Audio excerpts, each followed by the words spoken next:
ومن أحسن قولا ممن دعا إلى الله وعمل صالحا وقال إنني من المسلمين. আসসালামু আলাইকুম ওয়া রাহমাতুল্লাহি ওয়া বারাকাতুহু। আমাদের একজন ভাই প্রশ্ন করেছেন যে উনি অনেক সময় মাঝে মধ্যেই হয়তো এমন কাজে যান যে আসরের নামাজটা পড়ার জন্য দুষ্কর হয়ে যায়। তো এই অবস্থায় যদি জোহরের সাথে জমা করে নেন তাহলে জমা করতে পারবেন কিনা। এমনইভাবে মাগরিব এবং এশার নামাজের কথাও তিনি বলেছেন। উত্তরে বলবো যে নামাজ হচ্ছে এমন একটি ইবাদত যেটি নির্দিষ্ট সময়ে ফরজ করা হয়েছে। মহান আল্লাহ তাআলা পবিত্র কোরআনে বলছেন, ইন্নাস সালাতা কানাত আলাল মুমিনিনা কিতাবাম মাওকুতা, নিশ্চয় নামাজকে মুমিনদের উপর নির্দিষ্ট সময়ে ফরজ করা হয়েছে।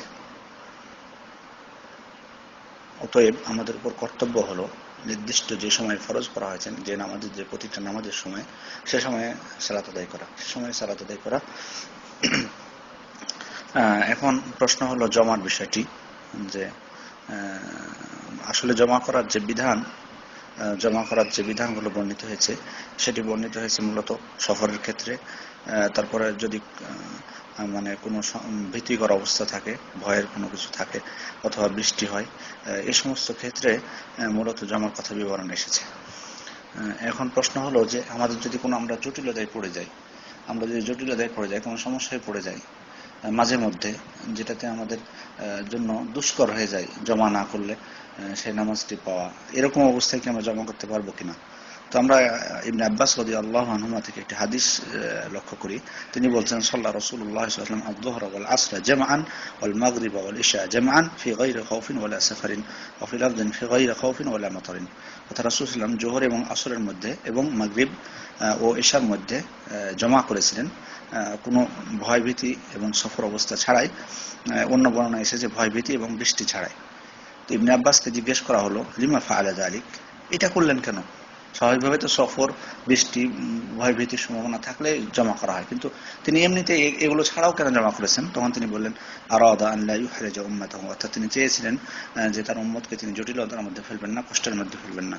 এটি মুসলিমের 105 নম্বর হাদিস। এই হাদিসের উপর ভিত্তি করে বিদ্বানগণ বলছেন, যদি কোনো সমস্যা হয়ে যায়, জটিল সমস্যা মানুষের এমন হয়তো পড়ে যায়, যেমন ধরুন আপনি সফরে যাননি, বের হচ্ছেন, কেবল বাড়িতেই আছেন, জোহরের সময় হয়ে গেছে। তো এ সময় তো আপনার জন্য তার সফরের যে ছাড় সেটা শুরু হয়নি, কিন্তু বিদ্বানগণ বলছেন যে যদি এমন সম্ভাবনা থাকে যে সফর শুরু হওয়ার পর তিনি গাড়িতে উঠলে দেখা মাগরিবের আগে গাড়ি থামার কোনো সম্ভাবনা নেই, বা তাকে নামাজের হয়তো তিনি গাড়ি থেকে নেমে নামাজ আদায় করার সুযোগ পাবেন না, এমন সম্ভাবনা থাকলে তিনি জোহরের নামাজের সাথে বাড়িতেই থাকা অবস্থায় জোহরের সাথে আসর জমা করে নিতে পারেন, কারণ তিনি গাড়ি থেকে নামতে পারবেন না, যে সেজন্য। প্রশ্ন হতে পারে যে গাড়িতে পড়বো, এমনও অনেক প্রশ্ন করেন। তো আসলে দেখুন, ফরজ নামাজগুলো গাড়িতে পড়ার বিষয়ে, ফরজ নামাজের শর্ত হলো যে কিবলামুখী হওয়া, তারপরে দাঁড়িয়ে পড়া। তো এগুলো আপনি যখন গাড়িতে সালাত আদায় করতে যাবেন তখন এগুলো পারবেন না স্বাভাবিকভাবে, এগুলো কিবলা ঠিক রাখতে পারবেন না, দাঁড়িয়ে নামাজ পড়তে পারবেন না। তো যথাসম্ভব মানে এটাকে যদি আপনার এটা থেকে দূরে থাকা যায়, সেটা সব থেকে ভালো। এক্ষেত্রে জমা করে নেওয়াটা হচ্ছে উত্তম, যাতে আপনি সালাতটা কিবলামুখী হয়ে ঠিকভাবে দাঁড়িয়ে পড়তে পারেন। এই জন্য আপনার বাড়িতে, বিদ্বানগণ বলছেন বাড়িতে তখন জমা করে নেবে, এতে কোনো সমস্যা নেই। হ্যাঁ, কখন বাধ্য হলে তখন গাড়িতে পড়তে হবে? ধরুন আপনি জোহরের 1 ঘন্টা আগে রওনা দিয়েছেন, জোহরের ওয়াক্ত হওয়ার 1 ঘন্টা আগে রওনা দিয়েছেন, আর আপনি মাগরিবের আগে গাড়ি থেকে নামার সুযোগ পাবেন না, তখন এই অবস্থায় আপনি গাড়িতে বাধ্য সালাত আদায় করতে, তখন বাধ্য। ফাত্তাকুল্লাহ মাসতাতুম, তোমরা আল্লাহকে সাধ্যমতো ভয় করো, তখন আপনি বাধ্য। হ্যাঁ, এটি অবস্থা। এমন অবস্থা হয় যে সফর না, আপনি মুকিম অবস্থাতে অনেক সময় জ্যামে আটকায় যান, গাড়িতে হয় কি জ্যামে আটকায় যান মুকিম অবস্থায়। তখন যদি অবস্থা হয় যে দেখা যাচ্ছে যে মানে হতে পারে এমন অবস্থা যে স্বাভাবিকভাবেই ধরুন আপনি মাগরিব হয়ে যাচ্ছে, জ্যামে আসরের পর গাড়িতে উঠেছেন, দিয়ে স্বাভাবিকভাবে বেশি দূর রাস্তা না, কাছেই, হয়তো আধা ঘন্টার রাস্তা বা 1 ঘন্টার রাস্তা, কিন্তু আপনি জ্যামে পড়ে গেলেন। সফর না, এমনি মুকিম অবস্থা থাকায় যেন এমন ভাবে পড়লেন যে মাগরিবের আজান হয়ে গেল।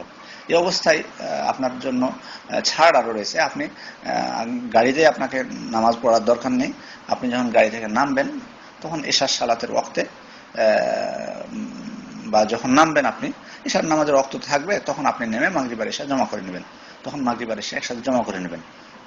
কারণ এই ক্ষেত্রে আপনি সমস্যায় পড়ে গেছেন এটাই। এবং রাসূলুল্লাহ সাল্লাল্লাহু আলাইহি ওয়াসাল্লাম কিন্তু এটাই ইবনে আব্বাস এটাই বোঝাতে চেয়েছিলেন যে তিনি তার উম্মতকে জটিলতায় ফেলতে চাননি বা কষ্টের মধ্যে ফেলতে চাননি। এই ক্ষেত্রে আপনি কি করবেন? গাড়ি থেকে নামতেও পারছেন না, আর গাড়িতে সালাত আদায় করলে রুকুনগুলো আপনার যে ফরজ নামাজের যে কিবলামুখী হওয়া সত্য, তারপরে মানে দাঁড়িয়ে নামাজ পড়া সত্য, এই যে এগুলো আপনি ঠিকভাবে তখন পালন করতে পারছেন না। আর আপনার তো সুযোগ আছে এখানে জমা করার, রাসূলুল্লাহ এটা সুযোগ দিয়েছেন, সে বিধায় আপনি জমা করবেন। ওই জন্য আপনাকে সেখানে গাড়িতে নামাজ পড়া দরকার নাই, যেহেতু এখানে জমা করার সুযোগ রয়েছে। আচ্ছা, এবার আসি যে মানুষের দৈনন্দিন জীবনে কিছু প্রয়োজন হয়। যেমন কিছুদিন পূর্বে আমাদের অন্য গ্রুপে একজন ভাই প্রশ্ন করেছিলেন যে পরীক্ষা আছে, তার 2টার সময় পরীক্ষা শুরু হয় এবং শেষ হয় সন্ধ্যার দিকে বা সন্ধ্যার পরে, এরকম হয়। তো এই অবস্থায় সন্ধ্যার আগ দিয়ে মানে শেষ হয়। তো ওই অবস্থায় উনি বলছেন যে আসর নামাজটা তো আমি পাচ্ছি না। তো বিদ্যানগণ এই অবস্থায় ছাড় দিয়েছেন, যেহেতু পরীক্ষাটা বেশি দিন না, সামান্য সময়, আর তার উপায় নাই। একটা মানে পরীক্ষার জন্য, কয়েকটা পরীক্ষার জন্য উনি যদি এখন পরীক্ষা বাদ দিয়ে দেন তাহলে তিনি জটিলের মধ্যে পড়তে পারেন। সেজন্য বিদ্যানগণ বলছেন যে এটা একটা সুযোগ, যেহেতু রাসূলুল্লাহ ছাড় দিয়েছেন এক্ষেত্রে, সেহেতু তিনি জমা করে নেবেন জোহরের সাথে আসর। এখন প্রশ্ন হলো আপনার বিষয়টা যে যদি মাঝে মধ্যে হয়ে থাকে, তাহলে আপনার জন্য ইনশাল্লাহ আমরা বলবো যে ছাড় আছে, আপনার জন্য ছাড় আছে। কিন্তু যদি নিয়মিত হয় তাহলে আপনাকে এটি ছাড় নেই, কারণ এটা নিয়মিত কিন্তু এই সুযোগ আপনি পাবেন না। কারণ এমন যদি কাজ হয় যে আপনি আসরের নামাজ পড়তেই পাচ্ছেন না, জোহরের সাথে আপনাকে বাধ্যবাধকতা পড়া লাগবে নিয়মিত এটি, তাহলে কিন্তু এটা ছাড় নেই। কারণ আমরা আগে একটা আয়াত আপনাদের সামনে বলেছি যে নির্দিষ্ট সময় ফরজ করা হয়েছে। হ্যাঁ, ছাড় কখন? যদি আপনি বাই চান্স জটিলতা যেটা বলে আসে না, যে সমস্যাটা, আর আপনি এখন যদি এমন কাজ ধরেন যে কাজটাতে আপনি আগে থেকে জানেন যে নিয়মিত আপনি আসরের নামাজ আদায় করতে পারবেন না, নিয়মিত হবে, তখন কিন্তু এটা আপনার জন্য এটা ছাড় দেওয়া যাবে না, এটা ছাড় নেই এটা আপনার জন্য। কারণ আপনি এটা নিজে ইচ্ছে এটা বানিয়ে নিলেন আপনি এটা। সুতরাং আমি বলবো যে যদি মাঝে মধ্যে জটিলতার মধ্যে পড়েন তাহলে আলাদা বিষয়, কিন্তু নিয়মিত যদি হয় না। আপনাকে বিদ্যানগণ বলছেন যে কাজটা, পেশাটা এটা জরুরি না, এটা মহান আল্লাহ তাআলা অনেক ব্যবস্থা করে দিয়েছেন। মানে দুনিয়াতে এমন না যে একজন মানুষকে একটা পেশা নিয়ে বসে থাকতে হয়, এমন না। ওই জন্য নিয়মিত যদি হয়, আমার কথা খেয়াল করবেন, নিয়মিত যদি হয় তাহলে আপনার জন্য ছাড় নাই। কিন্তু মাঝে মধ্যে হলে যেটা মানুষের হয়ে যায় অনেক সময়, এটা ছাড় আছে মাঝে মধ্যে হয়ে গেলে সেটার ব্যাপার আলাদা। কিন্তু নিয়মিতভাবে যদি জানেন যে আপনাকে নিয়মিত জমা করা লাগবে, না, অবশ্যই না, এটি সম্ভব না। সুতরাং আপনি খেয়াল দেখুন, আপনার বিষয়টি আপনি ভালো বুঝবেন। আশা করি বিষয়টি বুঝতে পেরেছেন। আসসালামু আলাইকুম ওয়া রাহমাতুল্লাহি ওয়া বারাকাতুহু।